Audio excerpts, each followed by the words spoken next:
नमस्कार, सुस्वागतम, वेलकम, अभिनंदन। मैं हूं डॉक्टर वायराकी। कैसे हैं आप लोग? पहले कमेंट्स में जाकर जय माता दी ज़रूर लिखिए। मैं किसी काम से बाहर आई थी, पर मैंने आज जो कहानी पढ़ी और जो कहानी मुझे आप में से किसी ने भेजी, उसे बताने में और सुनाने में मैं 1 मिनट की भी देरी नहीं कर सकती। क्योंकि आप में से बहुत से लोग कहते हैं भगवान कहाँ है, किधर देख रहा है, कैसा है, कब मिलेगा। भगवान हमारी सुनता ही नहीं है। तो आज की कहानी ज़रूर सुनिए। रमेश एक बहुत खूबसूरत लड़का था, नौजवान था और नौकरी के इंटरव्यूज़ कई दे चुका था, लेकिन उसे नौकरी नहीं मिल रही थी। किस्मत की घंटी बजी थी और इस बार उसे फिर एक नौकरी का इंटरव्यू आया था। जेब में केवल 10 रुपये थे और इंटरव्यू के लिए दूसरे शहर जाना था। मन में घबराहट थी और इंटरव्यू के लिए पड़ी एक ही ड्रेस को उसने धोया, पड़ोसी से प्रेस मांगी और उस पर प्रेस करी। मन ही मन सोच रहा था कि कल अगर नौकरी लग जाए तो महीने का किराया भी दे दूं, और ये भी सोच रहा था कि इस बार एक प्रेस भी ज़रूर खरीद लूँगा। पड़ोसी को रोज़ तंग करना अच्छा नहीं लगता। सुबह उठा, नहाया धोया, अपने उन कपड़ों को पहना जो बुरी हालत में थे और फट चुके थे, लेकिन उन्हें किसी भी तरह से उसने इंटरव्यू के लिए संभाल के रखा हुआ था। जेब में हाथ डाला तो मात्र एक 10 रुपये थे। बिस्किट के कुछ पैकेट घर में रखे थे, जिसमें से एक बिस्किट का पैकेट खाया, माँ को प्रणाम किया, यानी कि माँ उनकी नहीं थी, उन्होंने अपनी माँ को तस्वीर में प्रणाम किया और इंटरव्यू के लिए जल्दी से भागने लगा।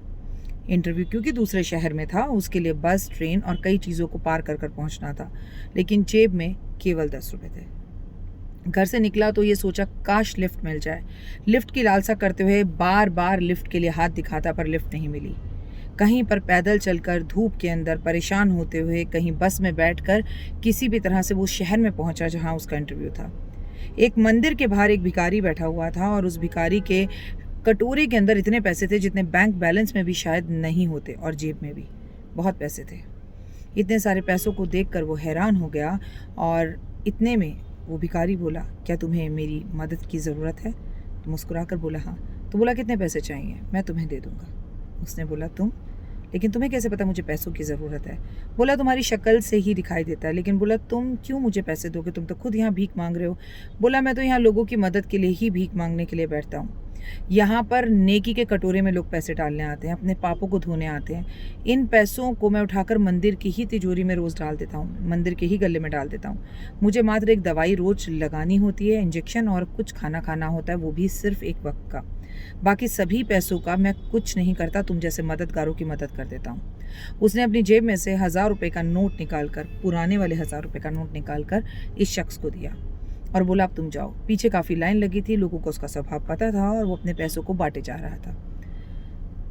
रमेश मुस्कुराता हुआ इंटरव्यू के लिए गया, नौकरी में सेलेक्ट भी हो गया। वो बेहद खुश था। वापस आते हुए उसने सोचा कि भगवान को भी थैंक यू बोल दूं और भिखारी को भी थैंक यू बोल देता हूँ। जब वो मंदिर के पास पहुंचा जहाँ भिखारी बैठा था, काफ़ी भीड़ थी।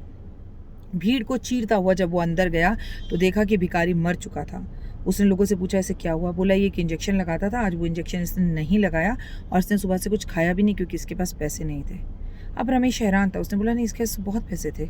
तो बोला, ये लोगों को बांट देता है, लोगों की मदद के लिए, और आज भी इसने अपने पैसे किसी को दे दिए।